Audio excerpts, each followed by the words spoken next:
to make a long story short, what we're actually talking about is communism returning in the place which existed, we thought, in order to exclude it in the West, civilized West.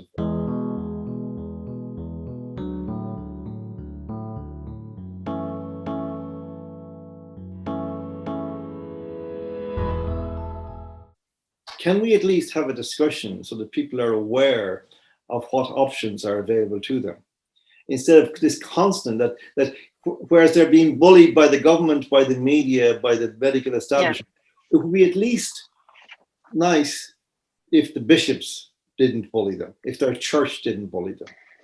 But, I mean, again, I have to say this. I think that the general performance of the church in this whole thing, where they basically kowtowed, they gave in, they acquiesced in the very beginning to the closure of churches without discussion, really, and left the people bereft at Easter and beyond, left many people to die alone, left many people, good Christian people, to be buried surreptitiously almost in the corners of graveyards as though convicted criminals in executed prisoners in a prison yard.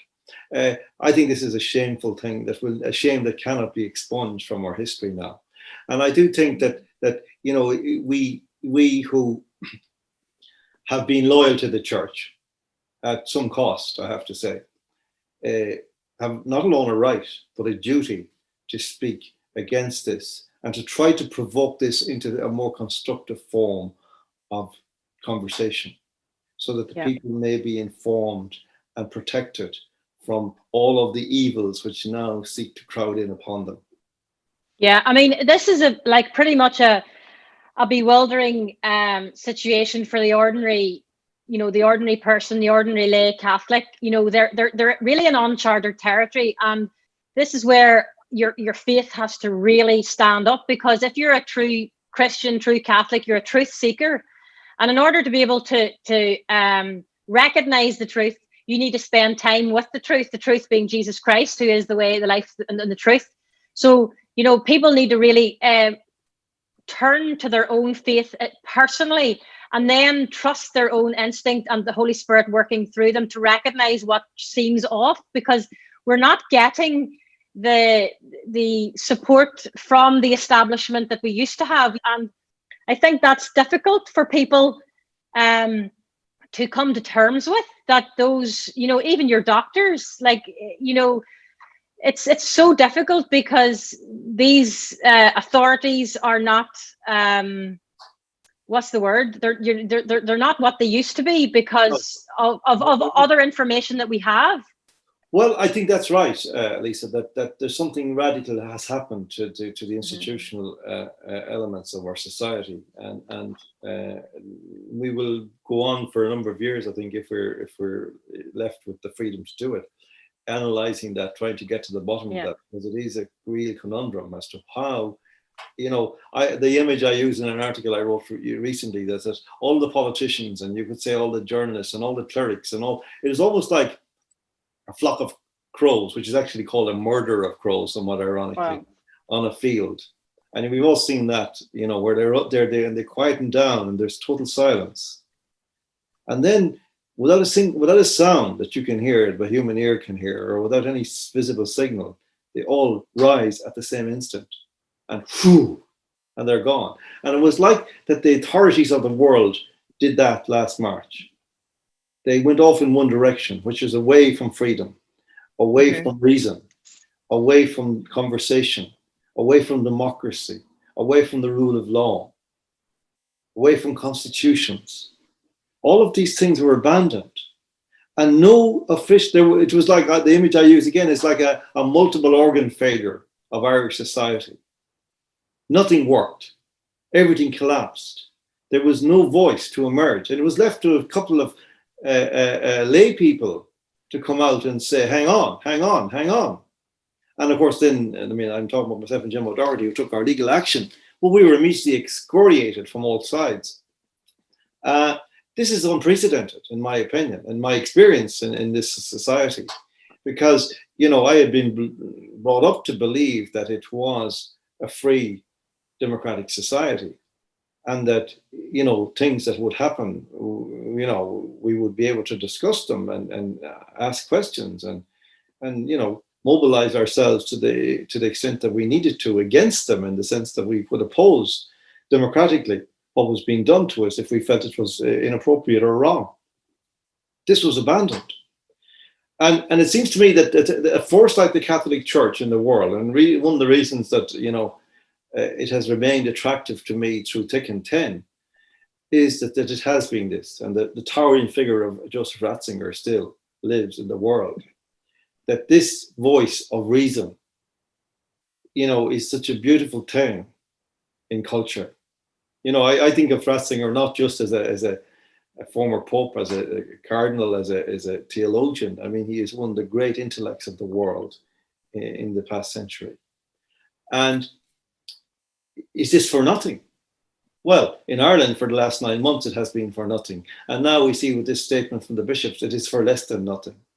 So I would say to the bishops, please, without malice, without rancor, I say, you need to get your heads together so as to take them apart, to prize them apart, so that they're not focused on achieving one singular view, but that they're focused on creating a possibility, which is now absent otherwise from the society, for a conversation about the most profound and meaningful things facing us, because we are facing a very dark time, and we need our church, but we need it to be what it was, not what it looks like becoming.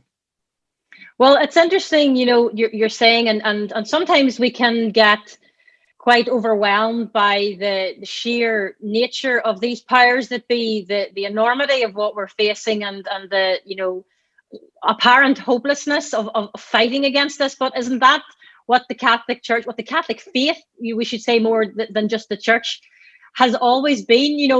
The Christ child appeared out of nowhere in a humble manger, and absolutely incapable infant. And it's now, that's what gives us hope, that all of us little individuals, of course, around the country have the power. And I know you've spoken very passionately about our Irish ancestors, and it's those people, those humble nobodies, that saved both Ireland and possibly Europe from complete destruction. That's right. Over time, and we are the nobodies at the end of the day. And if we can maintain our own personal faith, our own haven of our church within, and over time, because we're built to be part of a community, we're built to be meet with similar people, that is possible. But it could be a reinvention of the structures outside of the parish, the diocesan boundaries, where we're really going to have to recreate church, back to the church that Christ instituted. Yes, and remember that crosses over in innumerable ways into what you might call the secular operation or administration of our country, of our state, of our society. I mean, just to give two examples off the top of my head. I mean, first of all, overwhelmingly, powerfully, our founding revolution was a sanctified, sacramental, symbolic enactment of a metaphor based precisely on the resurrection of Christ. It was built around that idea. This is to which we owe all of our freedoms, all of our rights, all of our capacities to be free, full human beings, and all of these things that have been snatched from us in the past 9 months. That's the first thing. The second thing is, if you go and look at the beginning of the preamble of the 1937 Constitution, it says, "In the name of the most holy Trinity, to whom is all authority, and to whom as our final end all matters of men and of states must be referred." And I always say to people, that is a prayer, it's an invocation of the Holy Trinity, but it's also something else. It's something that, each of us, no matter what, of all faiths and none, need to rally to this invocation, because it is what guarantees us that the freedoms which we cherish and which are so vital for us are taken out of the reach of men and placed at the lotus feet of the Holy Trinity, if you like. And that this is something that is functionally impossible to replicate in any other way.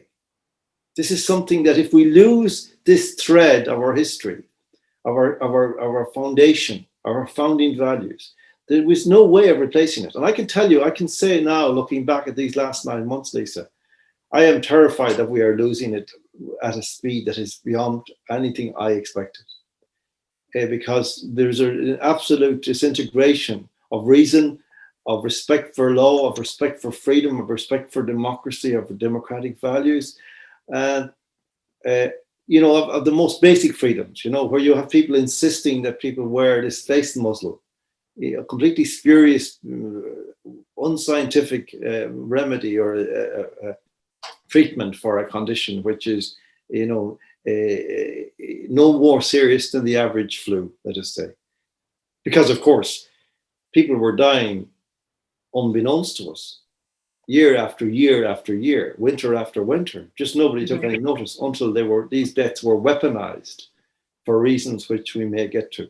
So I think that, we need to get from somewhere in our society, and the church suggests itself as, once upon a time, it would have been center stage in this. We need some kind of instrument, some kind of forum, some kind of institution, some kind of voice that will allow these questions to be asked at this crucial time. So the question is the church relevant or not? I mean, as an institution as it stands. I don't mean in the greater sense. Of course it is. It's the Church of Christ. But the question is the Church of Christ and the institution that we know called the Church in Ireland, are they still the same thing? Or indeed, the Church of Christ and the Roman Catholic Church in the world, are they the same thing? These are open questions now. They weren't, in my view, before, but they are now. Wow. There's so much to really, really wrestle with. And that's what, we as a nation, we as individuals need to do, because it's no longer apt to leave it to people in positions of power and I'm going to get on with my life. I think that's one of the tools of the evil one, is to distract us all with so much commercialism and tech and everything else that we don't, like, as you say, ponder on the biggest and most important issues of life, faith and family. These are central to who we are. They're central to our happiness, and all of us have the capacity to do that. We've all got the capacity to reflect and to connect, because that will never be taken away from us. Our rosary, as we've said before, no matter what the Irish faced over time, through the power of their prayer, whether it be the rosary, whether it be their devotion to the Sacred Heart, whether it be the devotion to Our Lady, they were never overcome. And that's because Christ and his church can never be overcome. But there's certainly challenging times. Before I let you go, and maybe I'm just opening a full can of worms, but there has also been a lot of talk about the Great Reset. It's no longer a conspiracy theory. It's on the front page of most papers, and we do know that we are, or maybe you could explain it better to some people than I can, what this Great Reset has been packaged as. Well, yeah, up to 3 months ago, the Great Reset was, as you say, a conspiracy theory. The idea of a conspiracy theory, I was just about to say there that we are all the time being hemmed in by these kind of spell phrases. And that's one of them, it's conspiracy theory. And of course, that's a trick. The phrase was created by the CIA as a way of silencing people about issues that they didn't want to have talked about. And what it's done is very interesting. If you think about history, everything that happens in history is the consequence of a conspiracy. A war, an assassination, an election, a candidacy, whatever. There's always a moment when men and women sat in a room and conspired to make something happen, right? Yeah. The very idea of conspiracy theory implies this doesn't happen at all. But what they've done with conspiracy theory is even more interesting, because you see, the word conspiracy does have, in a certain sense, a kind of a sinister undertone. But actually what they've done is they've actually taken those two words, conspiracy theory, and they've flipped them. So that all the sinister undertones accrue not to the conspiracy, but to the theory. So the theorist of the conspiracy is the sinister one, because he insists on saying this is happening. And this is a very interesting use of language. This is a magical use of language. And we need to pay attention to this, because there's been a lot of this in the time of COVID in the last 9 months, this kind of trickery with words, you know. So the Great Reset, you see, is something that was a conspiracy theory. But now, as you say, it's on the front pages, and we have Klaus Schwab. I mean, I have his book, one of his books. He's written several books, by the way.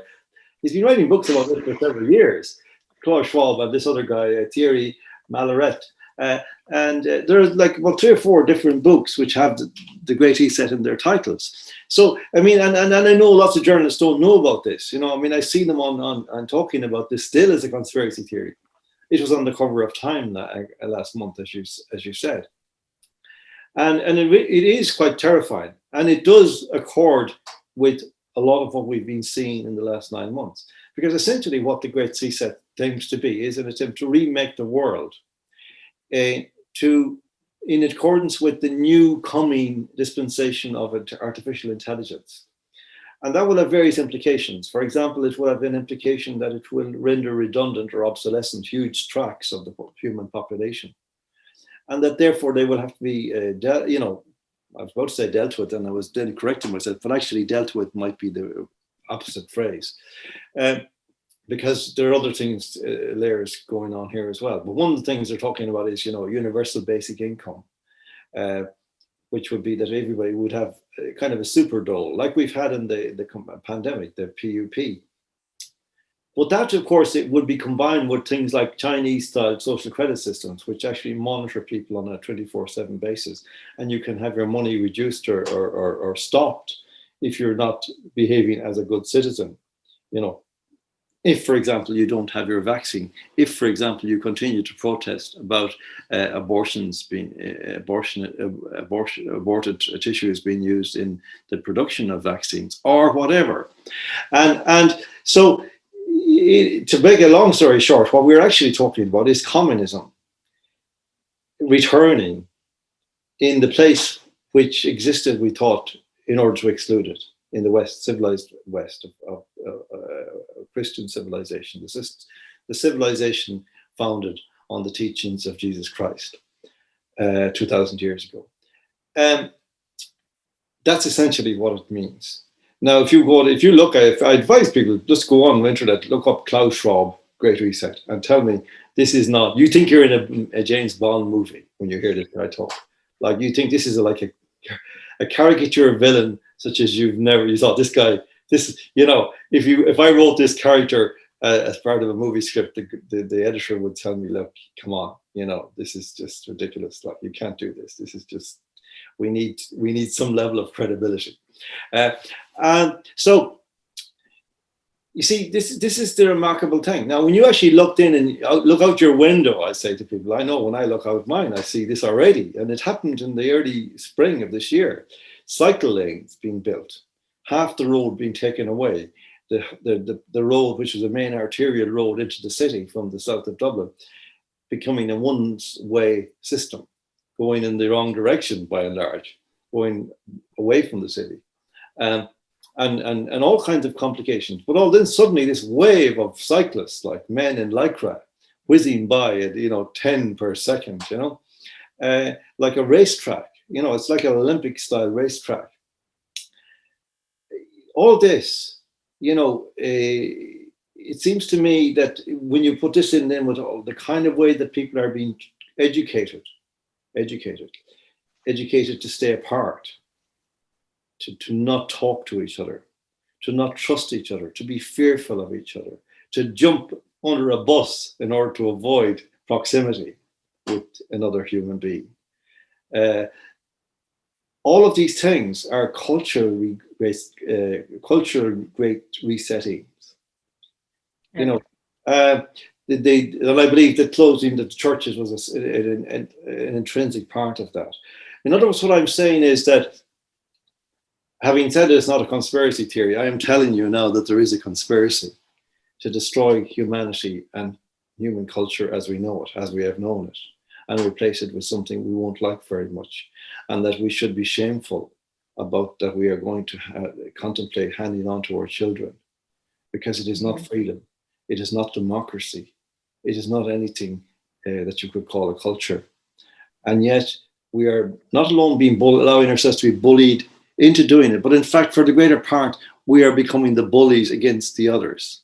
Yeah. You know? Well, I mean, all of these things you say, you know these things by their fruits, and the fruits so far of what we're experiencing have been isolation, suspicion, fear. You know, none of this you can say is of God, although God in his permissive will is allowing this to happen for some reason. You know, we know that we need to turn back to God. We at HLI Ireland have been praying and trying to encourage people to make reparation for years for what we are doing and how we are turning away. And we're just seeing a huge crescendo now in you know, what's happening around us. And in many ways, we're getting what we've been sleepwalking into and what we deserve. Well, But exactly. God in his mercy then is not going to allow, you know, us to suffer if we turn to him. He keeps offering out that hand of mercy for us to turn, and that's what we're appealing to people to do. Yeah, I see this, Lisa, as this COVID business as like it's a culmination of a spiritual war that's been going on for quite a while. Yeah. It's a real acceleration of it and a ramping up. And it's almost like the end game. We're moving, as you say, the crescendo. We're moving then towards the final, you know, flourish, which would be complete kind of, you know, enslavement of the population. It seems to me, in any meaningful sense. Like, and I see that, you know, it's very interesting. I mean, there are all kinds of telltale signs that we could go into. But I know, for example, straight off the top of my head, well, what was the most visible, apart from the COVID stuff, the most visible bill of this year? It was the dignity, dying with dignity. Of course, yeah. Now, this is amazing. I know. Isn't this an amazing thing that while politicians are going out saying that we have to, our beautiful old people, we must protect them and save lives and stay home and shut up, that the only thing they were interested in doing apart from that was bringing in a bill to kill old people. Yeah. Old people. I mean, it just shows the diabolical nature of what we're dealing with. It does, you know, there is no logic. There's no sense. But it's not only diabolical, it's absolutely brazen now. It's not hidden. Everything's in the light, which in a way is a good thing, because we're not hiding under these masquerades. They're so brazen and upfront about what they're doing. But hang on, that's true, Lisa. That's true. But I won't go along and say that it doesn't amount to them being in the light. The strange thing is, they're actually speaking these things, but they're not in the light, in the sense that there seems to be some mechanism that they're aware of that hasn't already been identified culturally. Yeah. Whereby they can say something, but it's not heard. It's not heard for example, if you look at the way they're being falsifying the figures. I mean, back in, say, the end of the summer, the figure for deaths was something like 1,777. I think that was exactly the figure, or 76. And then there was a number of revisions of that by HICWA in the first instance, which more or less chopped it in half and said that most of the rest were not deaths from COVID. There were people who maybe had COVID or had a symptom of COVID, but who didn't die from COVID. So that was half. And then the CSO came along with a further revision. And eventually it came down to that actually the real figure for COVID deaths, excluding all other factors, was 76. But the strange thing was that those figures were published. They weren't kind of like secret conclaves. They were out. No, they weren't exactly trumpeted, but they were out. But the next day, people went back. The media went back to claiming 1,777 again. And that's what I get. That there's a kind of a conjuring truck. There's a lot of almost conjuring. Yeah. And there's but maybe there's a kind maybe of it's like, sorry, go ahead. kind of a mass hypnosis. Yeah. I do think that's a literal. I used to think that was a metaphor, but I have a friend who's a hypnotist, and he says to me, "No, it's not a metaphor. It's actually what they're doing. They're using language, magical language, spell words, all of it, in order to herd people like sheep into pens, and to turn them on each other, and all this kind of stuff.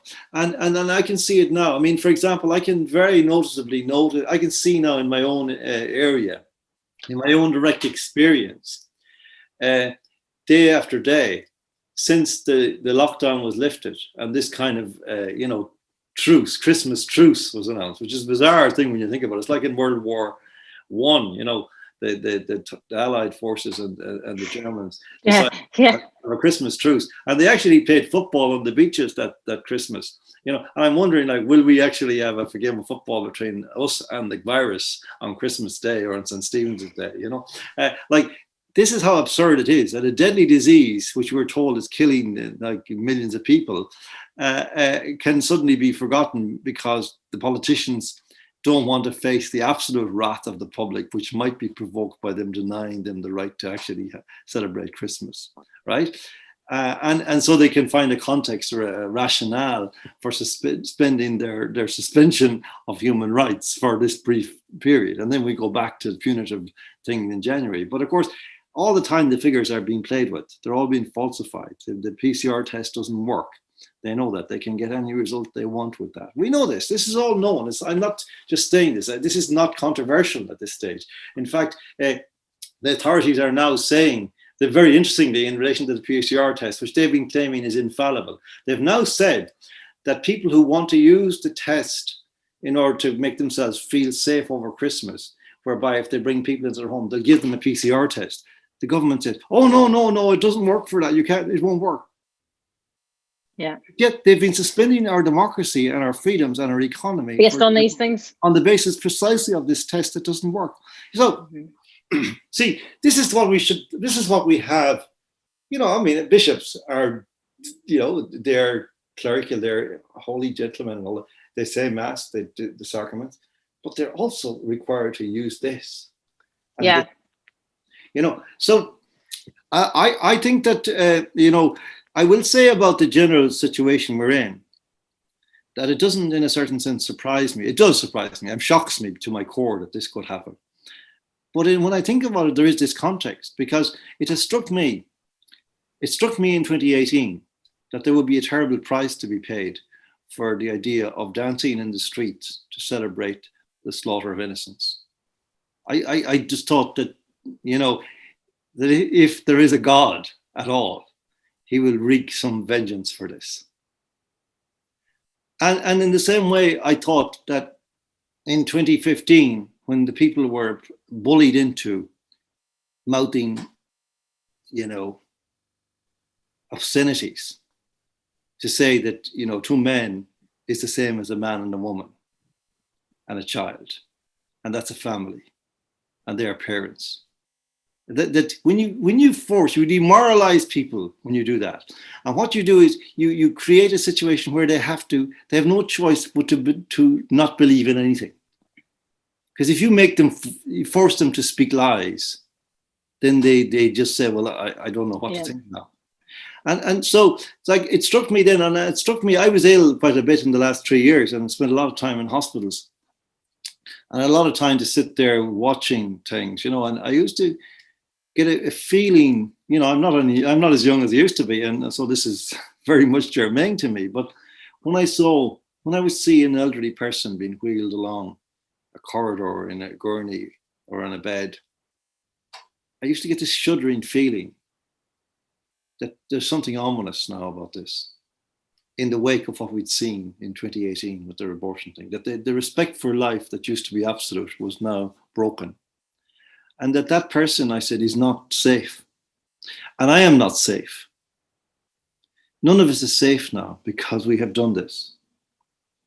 And this, it seems to me, is at the whole core of the unraveling that we see. In a sense, it is two things, and maybe lots more, but certainly these two things, that it is an unraveling of our public mind as epitomized by the politicians and the bishops and the journalists and all that, and the artists who are completely silent, that kind of talk about relativism. So the unraveling of that, because there's nothing to believe in, there's nothing to hold on to. Once you allow yourself to destroy children and you dance in the street on that account, it's over. It's over. Well, what you're saying is very gripping. Yeah, but you see, this was inevitable in some way. And also, as I say, you know, that if we believe that there is what we call God, if there is a being who acts morally, in the sense that we would understand that. Well, there never was in all the history of Ireland a pretext more opportune for action as that. Mm-hmm. And so I do think that's where we are in different ways, in the kind of layering of reality, in those transcendent and concrete and diverse ways. We are seeing the inevitable consequence of both our silence, our wrongdoing, and our inability to actually speak the truth. Yeah. And what you're saying, it's so dark. You're talking about the unraveling, and you're talking about this hypnosis. I would also describe it as like a blindness. That those of us who try at least to live in the light, to us it's blindingly obvious what's going on.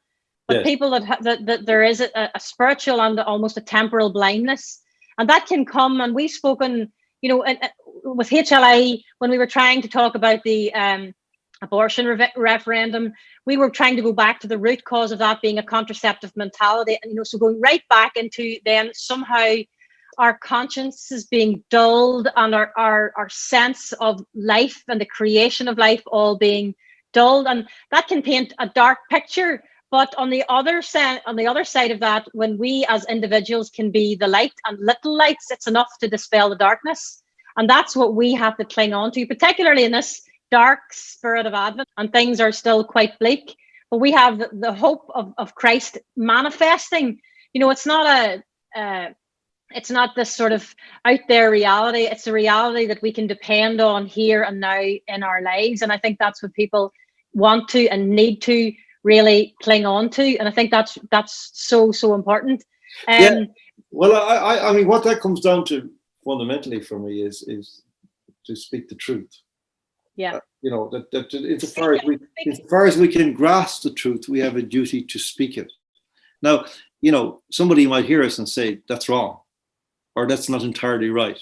That's absolutely fine. Maybe they're right, maybe they're not right. That's the way democracy works. But unless we can actually have the courage to speak and the permission to speak what we feel from our experience and what our senses tell us, then we're doomed as a people. And that's been happening to our culture for all kinds of reasons now, for the last decade in particular, where the right to speak has been taken away from us incrementally. And we haven't had the courage, precisely for that reason, to speak out about it. And people have been left swinging in the wind, and who have spoken out. And more and more, they're diminishing, those numbers. The numbers of people who are willing to stand up and say something now are diminishing really rapidly.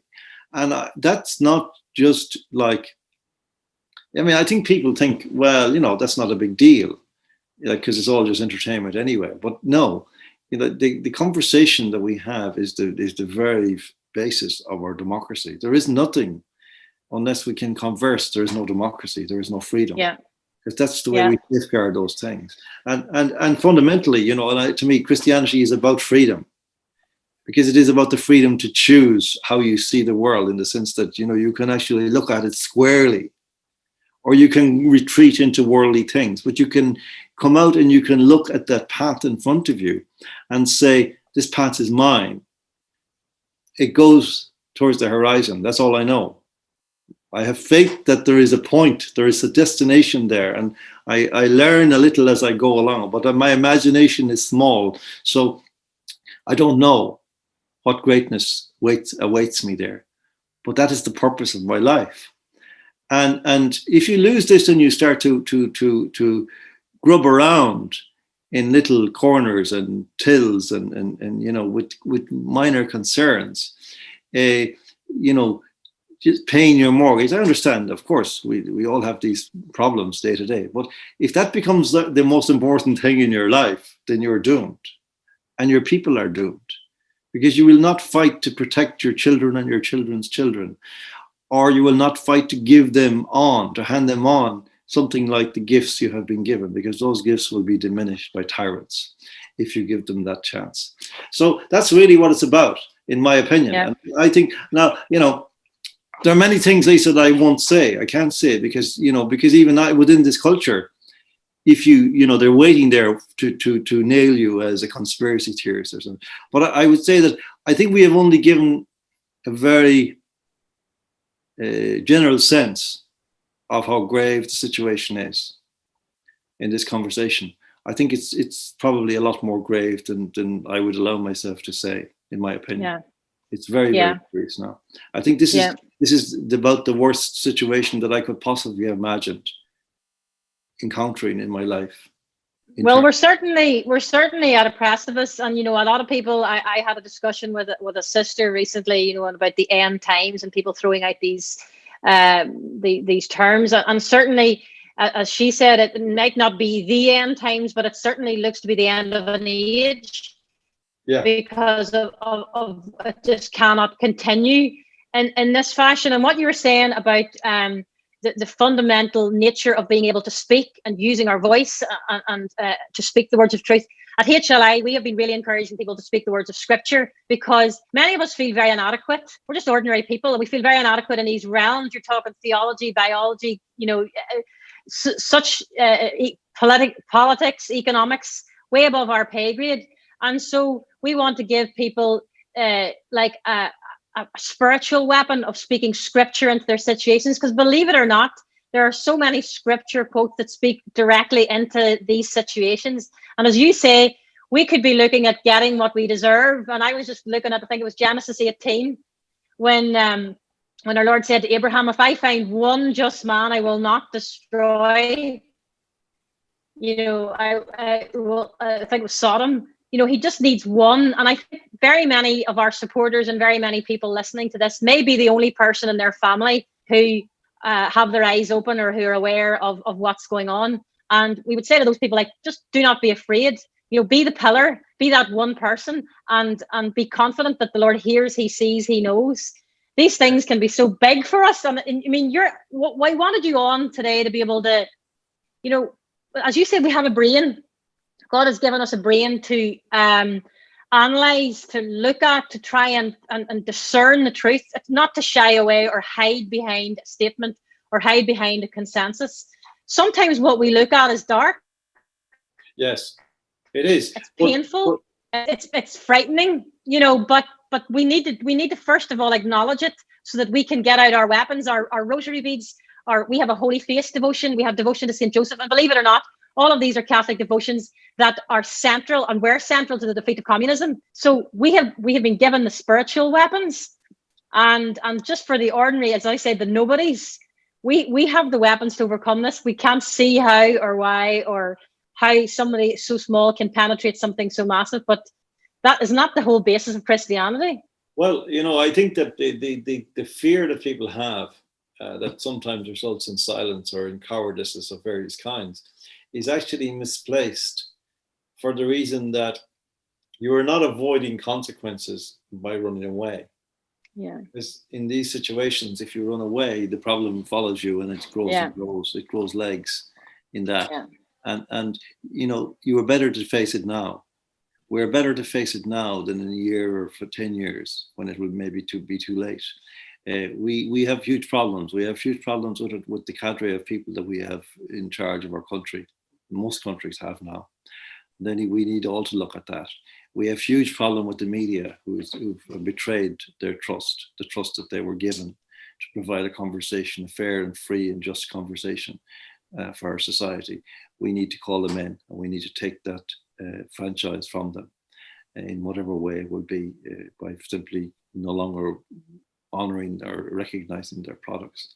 There are many, many institutions we need to look at askance.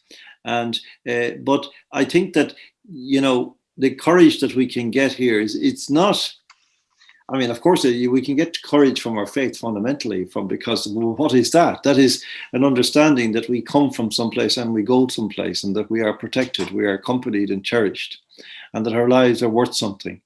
And that, if we do something, even though we may be ignorant and ill-informed, or,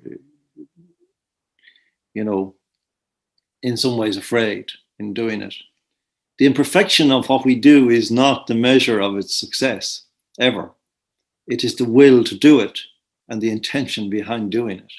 Because that I have found in my life, that even when I do something ham-fistedly, if I do it for the right reason, it succeeds at some level that I haven't even imagined. It succeeds. And this is a great, extraordinary miracle that we see when we follow that path in the way we have been educated in the Christian faith. Or I suppose, if I was talking to other people of other faiths, I would say, well, my guess is that you were educated in your own way, in your own faith, and I don't disrespect that or dishonor that. But I say that we have to rediscover this idea that we are creatures who have been given a life in this dimension, which is a mystery beyond imagining, and that it takes us somewhere. It doesn't take us nowhere. That's the most important thing. And that, I think, in many ways, what is happening now, Lisa, for the last 9 months can be seen in precisely this way. Why would people give up everything? Because they believe it is worth nothing. Why would they give up all their freedoms to a bunch of tyrants? Know-nothing tyrants. Because they don't think that there's anything anyway. This has been the great irrationality of our time. And the bishops, again, and I don't want to keep hammering the case against them, but it is pretty considerable. They have failed us intellectually because they have met so many people bereft of understanding and of comfort about the true meaning of Christianity and about how rational it is. How rational is the spiritual transcendent view of reality. That nothing else is rational in that way, because nothing explains us in our majesty as beings like this. Nothing else.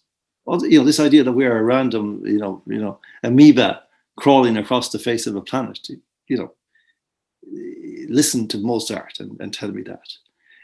This is like something that we've allowed this crude, cheap culture to do to us, which is to steal our sense of wonder at how great the world is and how great our part in it is, and what a privilege it is to be breathing and still able to influence events on a day-to-day basis. And that's what Christianity does for me.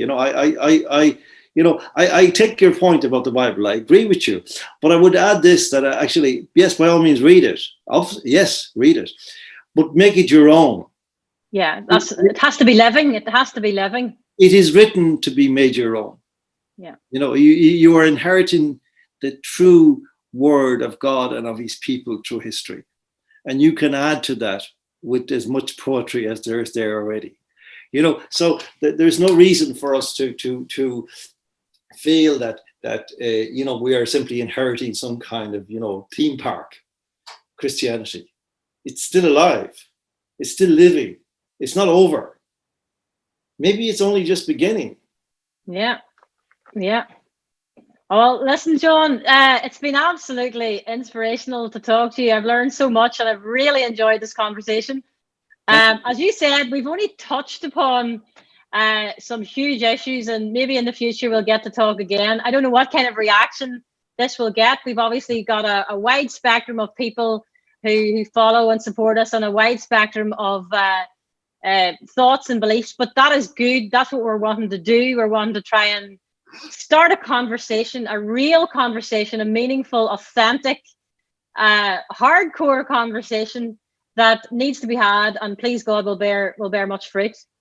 Thank you so much for your time. Thank you. Real pleasure, Lisa. And God bless you, and I hope you have continued good health and good luck with all your own projects and everything that you're doing. Thanks a million. Thank you. Okay, God bless. God bless. God bless everybody.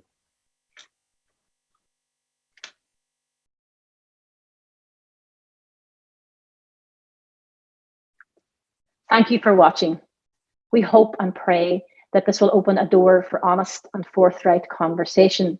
Unfortunately, it wasn't possible to have one of the bishops on the show today, but we extend a warm welcome to any of you who would like to come on to express your side of the story and explain and address some of the issues and the confusion that has arisen out of the statement that was released last week. Please remember that we at HLI Ireland are working and praying for an Ireland where God is first, life is sacred, and the family is cherished. God bless.